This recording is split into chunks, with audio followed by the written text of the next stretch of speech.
Hi, welcome back to Tween Book Talks. My name's Whitney, and I'm excited again that it's my turn. I have three books for you today.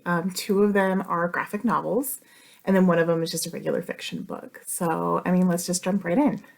The first book we're going to look at is called When Stars Are Scattered. This is by Victoria Jamieson and Omar Muhammad. This book is based on a true story, this graphic novel. It's based on Omar Muhammad's life growing up in a refugee camp in Kenya. This book follows him, and he has a brother in the book. They are uprooted from their Somalian village in Africa because there's a big war going on. So it's actually really dangerous for them just to live there. So they were relocated to a refugee camp.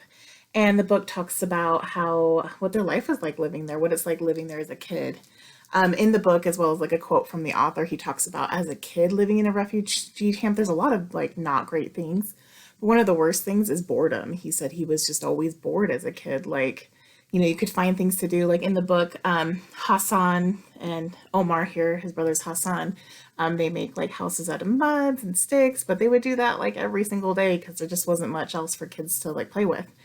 They didn't even have like soccer balls. Like they would play soccer, but they would get plastic bags and like bunch them into like a little ball and then kick that around. But then that would only last for so long. So they didn't have much to do.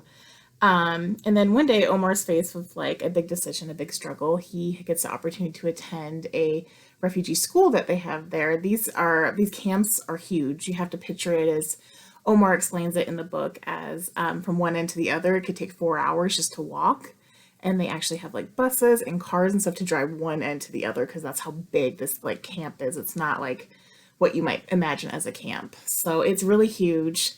And so he gets the opportunity to go to one of the schools because they have like schools and hospitals. Like they kind of created their own little village within these camps.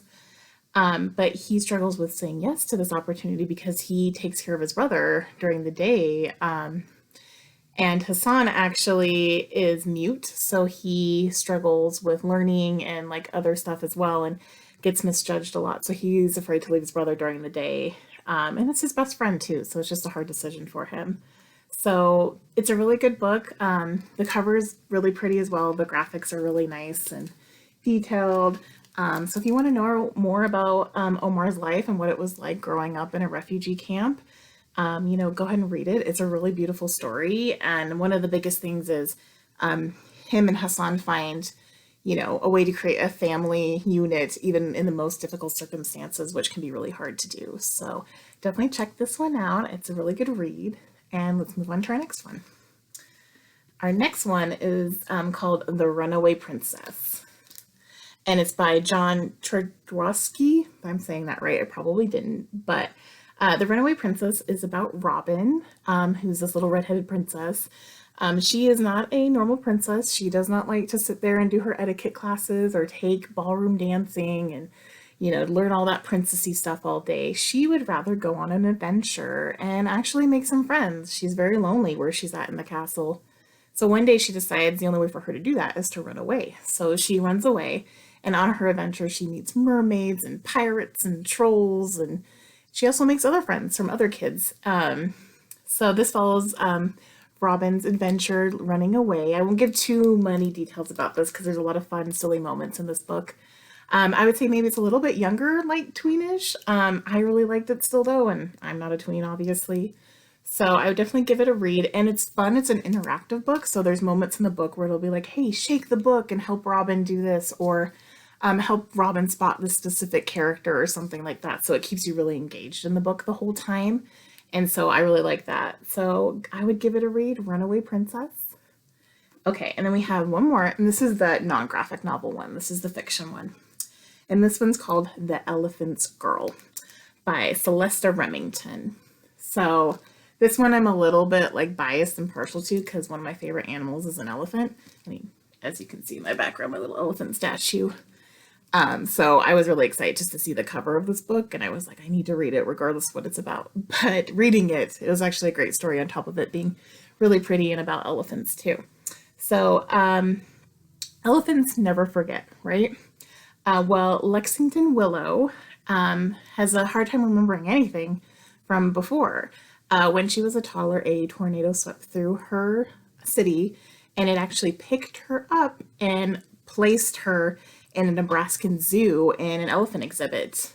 And the only thing she can remember from that day, I'm going to read like the back of the book because kind of a quote about what happened the first day. And it's, I don't remember anything before the tornado, but I do remember scrambling uphill through a terrible wind beneath a blackened sky and feeling an opening in the fence. My fingers finding Naya in the dark, the muddy and hay sweat smell of her wrinkled skin, the feel of her muscles and her thick trunk, all 40,000 muscles, not hurting me, and I wasn't alone anymore.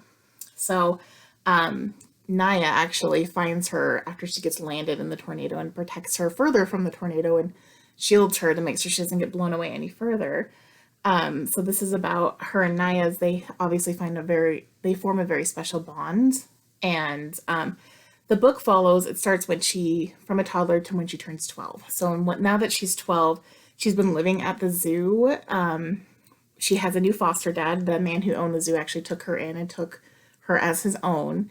And she has new friends, such as Fisher, one of her best friends. And now that she's 12, she's allowed to take on more responsibility at the zoo, not just taking care of Naya, but actually taking care of the other elephants or the other animals now that she's old enough.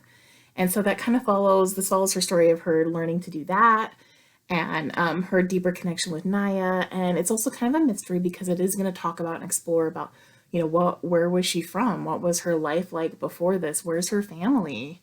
In it, she does struggle with was her family looking for her? No one ever came searching for a child or anything like that. So she does have this feeling of like she's not wanted. So it does. I'm not going to reveal too much again because there's some really good plot twists in this. So I don't want to say too much. But if you want to find out if Lexington Willow finds her family and what happens to them and kind of what her deeper connection with Naya is, definitely check it out. The Elephant's Girl. It's super good, super fun. So yeah. Actually, that's all of our books for today. Thanks for joining me for, Tween Book Talks. I hope you thought one of these books is great and you want to check them out.